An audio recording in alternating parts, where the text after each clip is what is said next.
Le Seigneur soit avec vous. Et avec votre esprit. Évangile de Jésus-Christ selon saint Jean. Gloire à toi, Seigneur. On célébrait la fête de la dédicace du Temple à Jérusalem. C'était l'hiver. Jésus allait et venait dans le Temple sous la colonnade de Salomon. Les Juifs firent cercle autour de lui. Ils lui disaient : « Combien de temps vas-tu nous tenir en haleine ?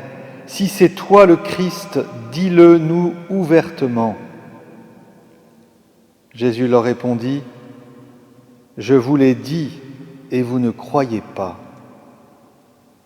Les œuvres que je fais, moi, au nom de mon Père, voilà ce qui me rend témoignage. Mais vous, vous ne croyez pas parce que vous n'êtes pas de mes brebis. Mes brebis écoutent ma voix. Moi, je les connais et elles me suivent. Je leur donne la vie éternelle. Jamais elles ne périront et personne ne les arrachera de ma main. Mon Père, qui me les a donnés, est plus grand que tout, et personne ne peut les arracher de la main du Père. Le Père et moi, nous sommes un. Acclamons la parole de Dieu. Louange à toi, Seigneur Jésus.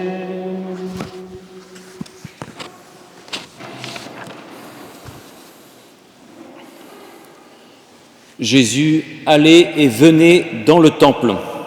Jésus s'est rendu dans le lieu de rassemblement du peuple choisi par Dieu, d'Israël, dans ce lieu de rencontre avec Dieu, un peu comme nos églises qui sont des lieux de rencontre avec le Christ, mais aussi avec le corps du Christ qui est l'Église.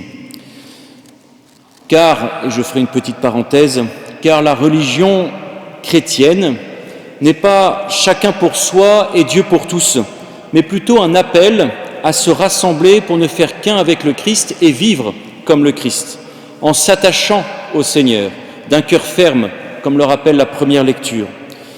Il est vrai que la foi se vit de façon personnelle, qu'elle nécessite de notre part une vraie adhésion de notre liberté, et les évangiles de ces derniers jours nous le rappellent.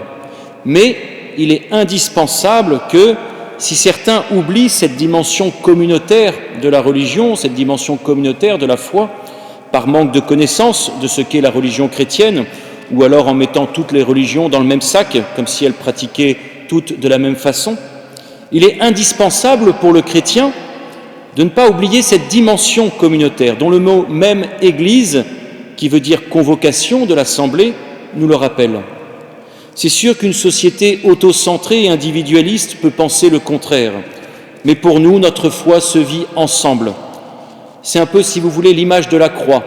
Il y a une dimension verticale de notre foi, moi vis-à-vis de Dieu, et une dimension horizontale de notre foi, moi et les autres, avec les autres. Et il nous faut tenir les deux, sans cela nous passons à côté de notre foi, à côté de notre relation au Christ, et comme je dis souvent, oublier la dimension horizontale, la dimension ecclésiale de notre foi, c'est tout simplement décapiter le Christ. Tout comme Paul et Barnabé, dans la première lecture, nous sommes invités à participer aux assemblées de l'Église. Et je dois avouer que j'ai hâte de pouvoir le vivre de nouveau dès qu'on nous le permettra. Ceci dit, rien ne nous empêchera, après le 11 mai, de nous réunir à 10 maximum dans nos lieux de vie, comme les premiers chrétiens, pour prier, pour chanter la gloire de Dieu, pour exulter ensemble vis-à-vis de la résurrection, et ce sera pour nous l'occasion de faire Église, comme on dit. Et donc, Jésus allait et venait dans le temple. Et voilà que les Juifs l'interrogent pour savoir si oui ou non il est véritablement le Messie, le Christ. Évitant de répondre ouvertement, Jésus veut justement éviter les malentendus sur l'attente messianique une attente d'un Messie temporel qui ne correspondrait pas du tout à ce qu'il est réellement. Mais il fait appel au témoignage des œuvres qu'il fait, non pas en son propre nom, mais au nom du Père, avec qui il ne fait qu'un. Ces œuvres, ce sont tous ces signes, tous ces miracles, toutes ces paroles qui montrent qu'il est bien le Christ, le Messie, attendu, et qu'il ne cesse de rappeler tout au long de l'Évangile. Cependant, cela ne suffit pas. Ou plutôt, cela ne leur suffit pas. En fait, leur problème vient du fait qu'ils regardent les choses extérieurement, un peu comme si on regardait un vitrail à l'extérieur de l'église. Or, pour pouvoir contempler la beauté, la signification d'un vitrail, la magnificence, ses détails, ses couleurs, il me faut entrer dans l'église, par la porte qu'est le Christ, comme nous le rappelle l'évangile de dimanche. Et là, alors, le vitrail montrera toute sa splendeur. Pour voir, pour contempler, pour comprendre les œuvres du Christ, il me faut apprendre à être de ses brebis, il me faut apprendre à entrer dans l'Église, même si j'ai l'impression d'être cette brebis perdue. Le Seigneur veut établir avec chacun de nous une relation personnalisée, d'appartenance, si vous voulez, réciproque, d'intime communion, de pleine confiance mutuelle, celle-là même qu'il entretient avec son Père. Et c'est pourquoi il rappelle que les brebis écoutent la voix. Ces brebis écoutent sa voix. Et nous savons que chez saint Jean, écouter veut dire croire, veut dire aimer, veut dire avoir une connaissance mutuelle.